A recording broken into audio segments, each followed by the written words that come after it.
Well, this video is not going to be long, but yeah, I got her stuck.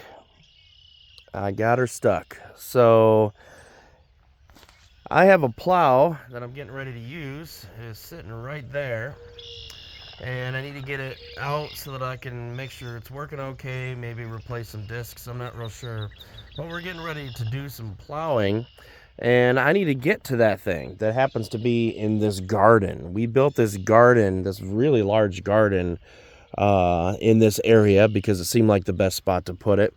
And when we bought our original M, which is sitting over there, it came with that plow. And well, we didn't have a garden here at the time, so I just set it over there and figured that's a good spot for it to get it out of the way. And then we built this garden around it.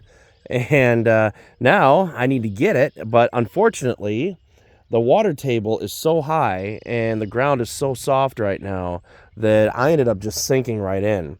And I did pretty good. I came all the way in here and I did pretty good. What I was going to do is I was going to back up to it. So I was turning myself around and I felt the whole front end just go zoom right down in there. And yeah. So there's a disadvantage to having a front end loader. You've got all this extra weight on here, and those tiny tricycle tires that are down there don't do any good for helping you keep from sinking, basically. I believe those are 6x15s, maybe 16s. I can't remember the buy, but it's 6. And then on the other M that we have 7.5, much bigger. And very seldom, I actually got stuck once in that tractor. I was way out in the field, and it wasn't the front tires that got stuck. It was actually the rears. But my neighbor has a tractor, another M. He pulled me out. But here I am stuck, seriously stuck. There's no way to get out of it. We're supposed to get rain for the next 3 days. We have a lot of issues with flooding in this area, more so this year than ever. And I think it's because we had such a warm winter that we got more rain than we did snow. And, you know, it was just a bad year for everything. And on top of that, the creeks, the two big creeks that diverge or converge, that is, on our property need a lot of work. We got the Drain Commission. They're going to be coming out and they're going to be dredging and tiling it so that it can help get water out. But we've got a lot of work that we have to do here as far as draining, getting some more drainage out here. It's just really bad. Everywhere you walk on the property, it's not just the normal kind of, oh, the ground's a little bit wet, you know, it's fine. It's everywhere. There's flood spots everywhere. There's standing water everywhere. More so than last year. Much more so. It's just terrible. You can't hardly drive. I can't even hardly drive the quad through any of this without sinking in anywhere. And I do mean anywhere. Even with some of the areas that are supposed to be drier, like up by the house, there's standing water. I mean, it's just bad. This is a bad year, and we're definitely going to be doing some work this year and next year to get some drainage going on here, get some culverts, try to redirect the water down into the creek, and then hopefully the work that they're going to be doing when they dredge everything out, tile it, hopefully the water will be able to escape much better than it does now. Water is definitely not an issue around here. The water table is extremely high here. It was freaking, it was about early May last year when I was putting in the solar stand on top of the hill, okay? And I dug down 36 inches and found standing water. And that's crazy. On top of the hill. So our basement is surrounded by water all the time. There's no doubt about it. It's just the way that it is. But hopefully with the combination of them getting the creek all cleaned out, us doing our own dredging ourselves, getting some equipment out here to hopefully try to get the water to drain away and into the creek and then out. Hopefully that will help. I really do. because I've had very little luck with this new tractor. It's been very frustrating because stuff needs to get done. It's not like I can just sit around and just wait. I need to get stuff done. I was over there pulling a bunch of T-posts that were old, cleaning up a bunch of trees that had that just were rotting away. The work needs to be done. It's just not something that you just sit around and just wait. So what I'm going to do after I get this unstuck, actually, good friend is going to be bringing out his John Deere. It's a 4-wheel drive John Deere that he claims he's never been stuck with this big John Deere. So hopefully we'll be able to squeeze it in here and get close enough where he can just get me out.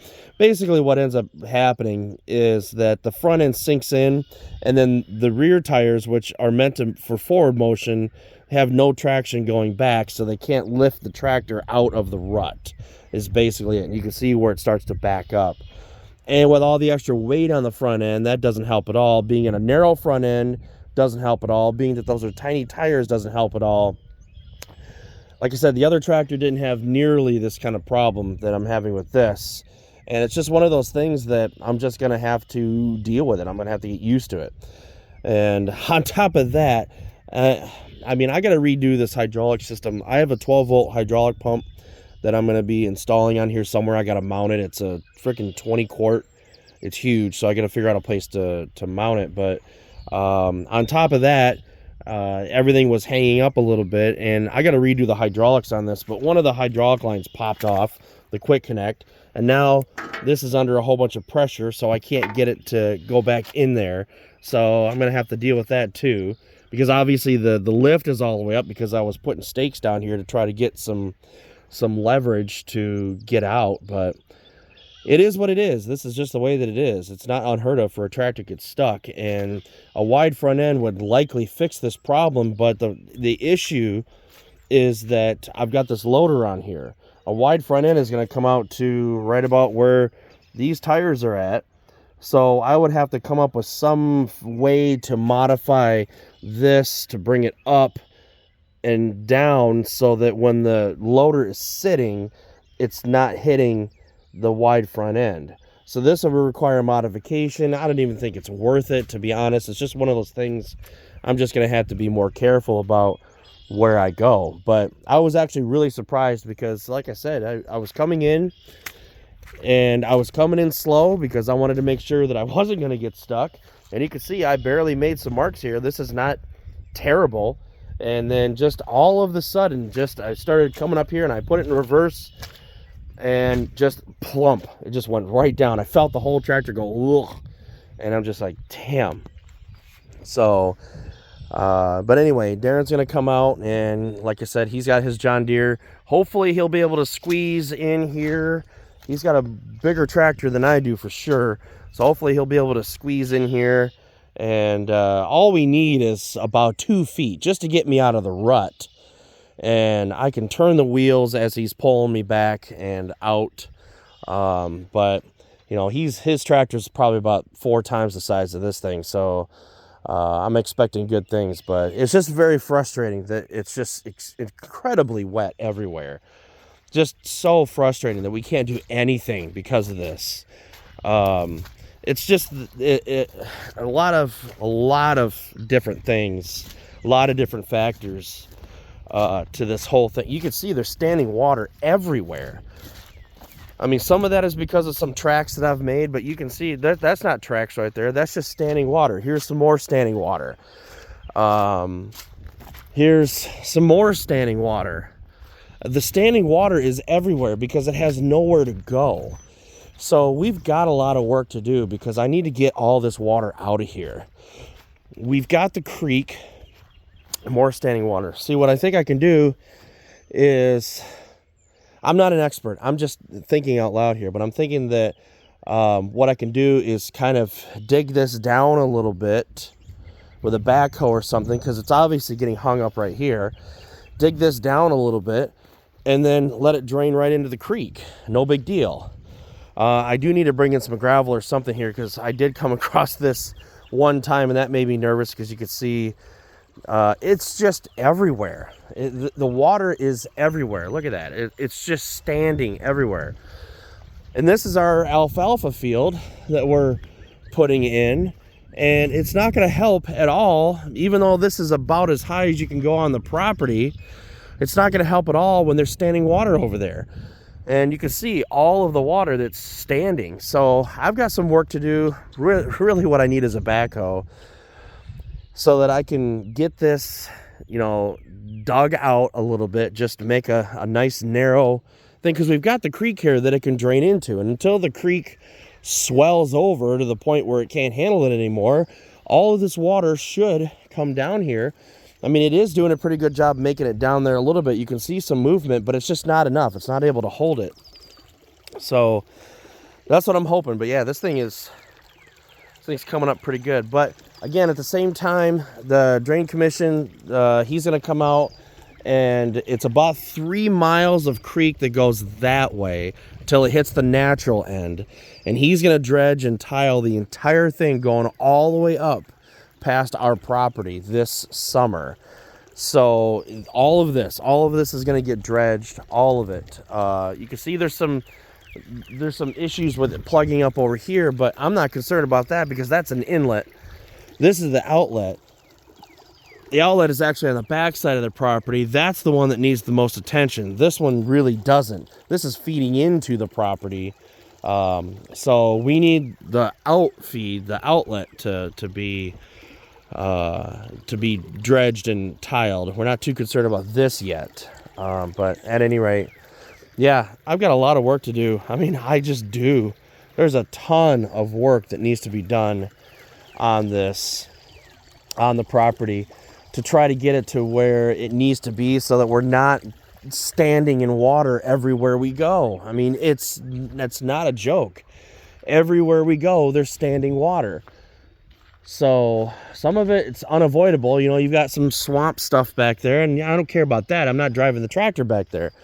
But in these areas over here, especially where the garden's at, I need to be able to get the tractor in and out of here. We need to be able to get this equipment in and out. And if it's just going to be water like this is terrible. So at any rate, yeah, so Darren will be by in a couple of days after it stops raining. It's not raining right now, but it's supposed to rain and storm for the next 2 days.